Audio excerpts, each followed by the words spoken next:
Mercy, you finally arrived. Wipe the dust from your shoes and come in, sugar. Your presence will be such a tonic for poor, dear Mrs. Beaumont. She's been fanning herself by the window in a state of absolute agitation awaiting you. Now, if y'all can find it in your hearts to indulge us for one fleeting afternoon, we are going to make a brave pretense of having actually paid attention in those drafty schoolrooms of our youth. We are going to cast our eyes upon some literature. Oh, honey, don't recoil like a wilted gardenia. We had that very same visceral reaction, I assure you. But please, don't fret. This won't be some dreary, moth-eaten fourth-grade book report, and it most certainly is not that wretched English 101 paper you ghost wrote for that adorably dull fraternity boy, the one with the jawline of a god and the intellect of a damp brick.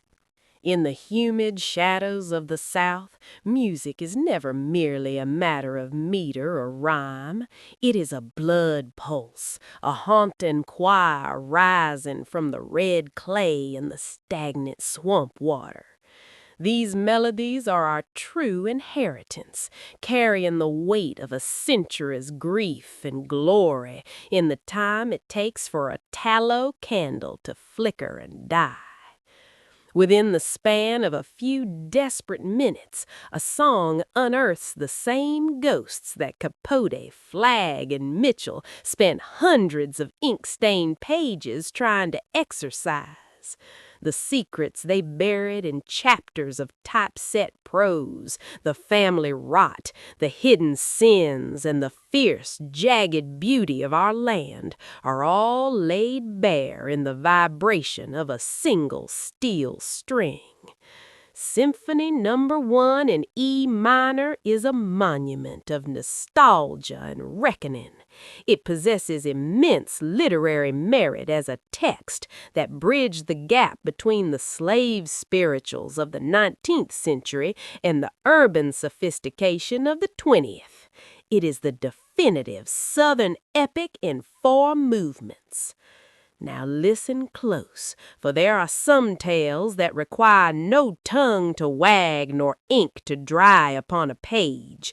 Their absolute truth is etched into the very marrow of the notes, vibrating in the hollow of a cello or the bright flare of a trumpet. In this low country, we understand that a silence can be a sanctuary, but a melody, well, a melody is a reckoning.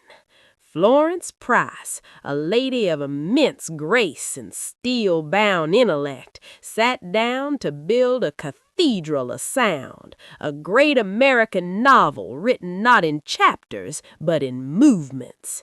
She took the Negro folk idiom, as she called it, and she didn't just invite it into the parlor, she sat it at the head of the table, proving that the soul of a people could wear the fine silks of Western architecture without ever losing the red clay stain of its origin.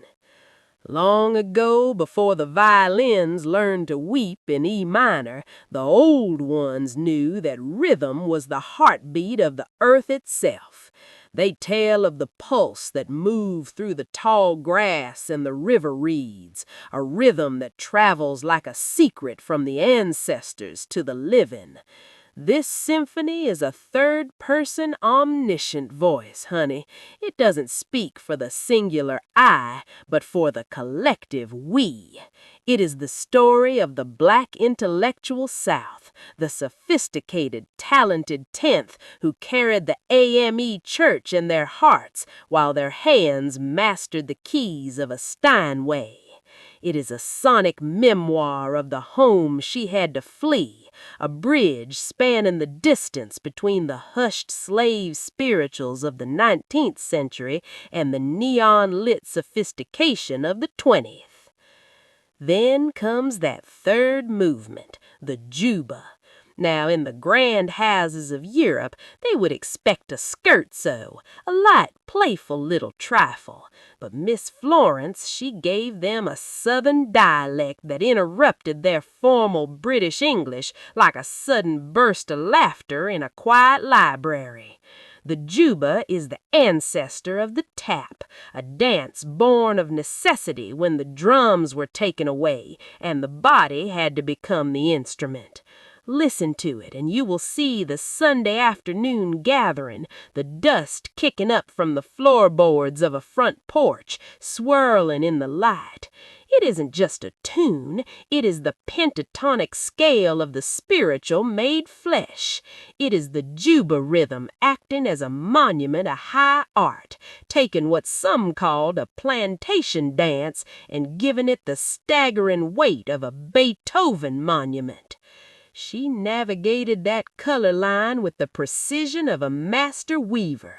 You hear the brass, don't you? They aren't just playing notes. They are mimicking the sliding pitch of the Mississippi Delta, the blue notes of a people who knew sorrow but refused to be broken by it. The brass section rises in a call and response, a preacher shouting to the rafters and the congregation shouting back in a fever of recognition. It is the double consciousness that Mr. Du Bois spoke of, the struggle to be both black and American, to be both the soil and the sky. She chose the romantic over the grotesque, though that underlying E minor reminds us that the sorrow is never truly gone. It just learns to sing in a higher key. This music is a claim to the land, an assertion that the folkways of the rural South are worthy of the world's most prestigious stages. It is a musical integration that happened in the mind of a woman from Little Rock decades before the world caught up to her. When the Juba reaches its peak, it is a celebration of ancestral endurance, a reminder that we are still here, dancing on the floorboards of history, making a joyful noise out of the very dust from which we were made. Now don't stand there looking at me with those wide, wounded eyes, honey. I can't bear a scene when the humidity's this high. If you're looking for that melody, that sweet, aching little tune we just talked about, it's waiting for you down in the description. It's tucked away like a love letter you weren't supposed to find, but there it is, plain as the moon over the delta. And listen to me, sugar, don't be cruel. Reach out your hand and tap that like icon, and for heaven's sake, subscribe to us. A soul needs a little attention to keep from fading away into the wallpaper, and we've always depended on the kindness of strangers like you.